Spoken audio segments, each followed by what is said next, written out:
In the dark underworld of Irish organized crime, certain names echo with an unsettling violence, but few rival the chilling legacy of a single family, the Wilsons. They were not just criminals, they were Ireland's first family of contract assassins. The family structure was simple, their business deadly. Brothers John, Keith, and Eric, their cousin Alan, their nephew Luke, hailing from Ballyfermot, Dublin, they carved a trail of bodies across Europe, a trail rooted in drug disputes, betrayal, and a cold-blooded willingness to kill for hire. While John was the eldest, it was Eric Wilson who would become the most notorious. A drug-fueled psycho, his career began not with a high-profile hit, but with an act of intimate betrayal. The murder of his own former best friend Martin Kenny in 2005, following a petty dispute over missing drugs. This initial act unlocked a monstrous appetite.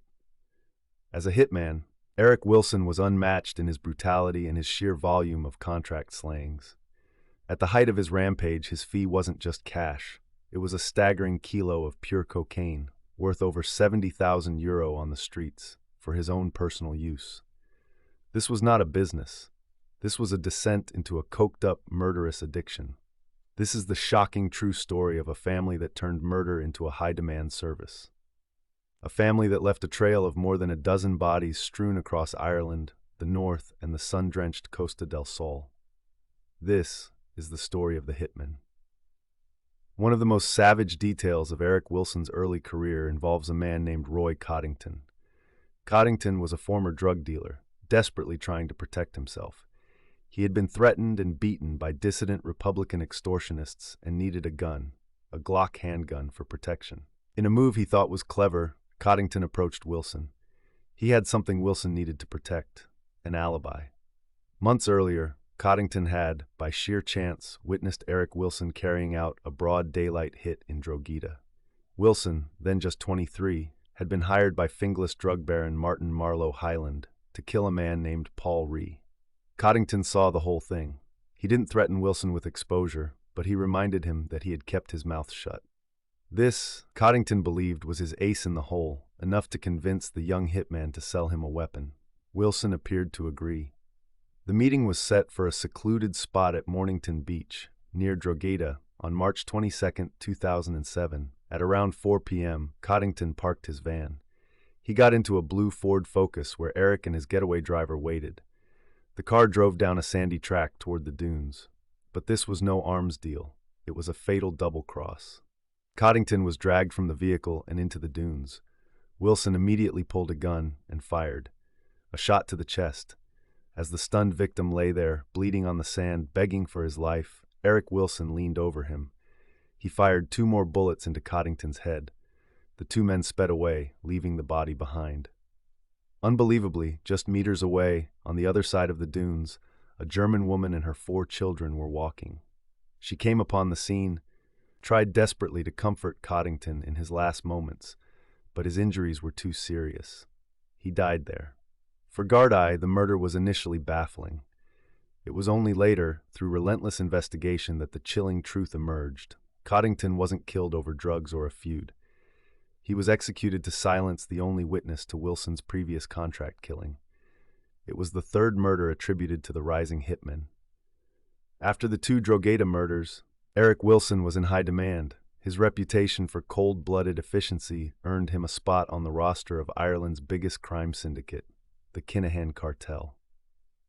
His first major contract for the cartel took him out of Ireland and into the Spanish Sun.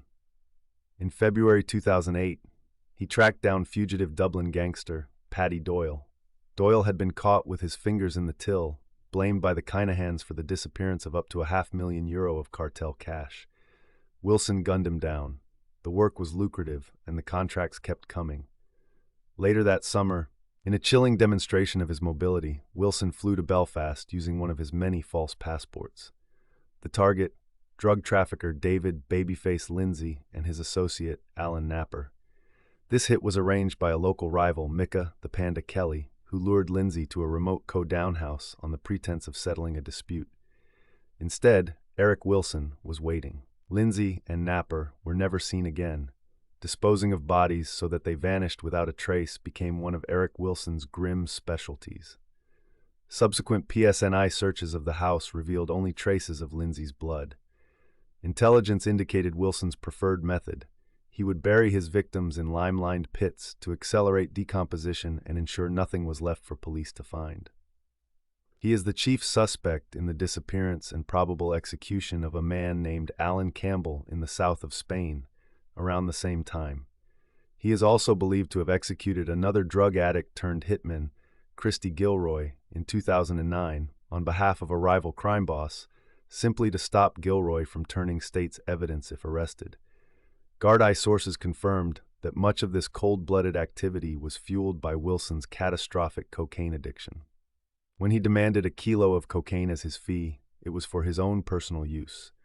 A source told the authors of The Hitman, "Everybody we spoke to told us that if and when you do catch up with him, he won't be taken alive." Wilson was a time bomb of violence and paranoia, ticking down to an inevitable self-destructive end.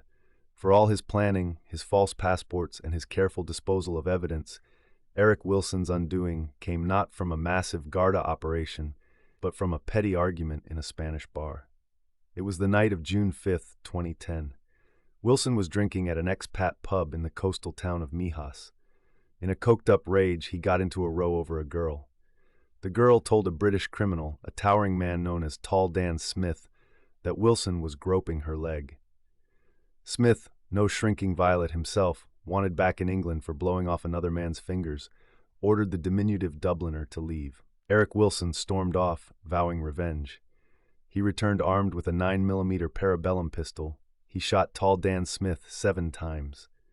In a shocking display of personal, vicious rage, one bullet went through each of the Englishman's testicles. This time there were dozens of witnesses. The police were quickly alerted. Spanish authorities, forewarned by the Guard-eye about the dangerous nature of their target, eventually tracked Wilson down to a rural ranch called the Hacienda San Bargo, outside the inland village of Coin. They sent in the bomb squad. What they found confirmed everything the police had suspected about the pure danger Eric Wilson represented. In an unlocked shed, they discovered a military arsenal. An M79 armor-piercing anti-tank grenade, 2 military pineapple grenades, 2 half-kilo slabs of PTN plastique explosive, and 180 rounds of AK-47 ammunition.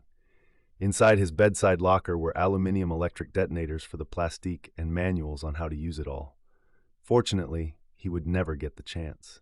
Wilson was convicted of the murder of Tall Dan Smith, the hitman whose fee was a kilo of cocaine and whose signature was a lime-lined grave, was jailed for 28 years.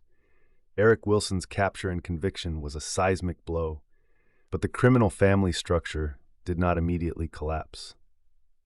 His brother, Keith Wilson, was also caught and is now serving a life sentence for the contract slaying of Daniel Gaynor in Finglas, just months after Eric's arrest in Spain. The eldest brother, John Wilson, suspected of shooting up a Dublin pub, was himself murdered in September 2012. Their cousin, Alan Wilson, was charged with and acquitted of the horrific 2008 abduction and murder of Romanian girl Mariara Rostas in Dublin. However, Alan and the youngest of the clan, nephew Luke Wilson, were later jailed together in 2017 for their role in a Kinnan cartel plot to murder Hutch figure Gary Hanley. The sheer scope of their violence is almost incomprehensible. A father, a brother, a cousin, a nephew, all bound by the same destructive trade.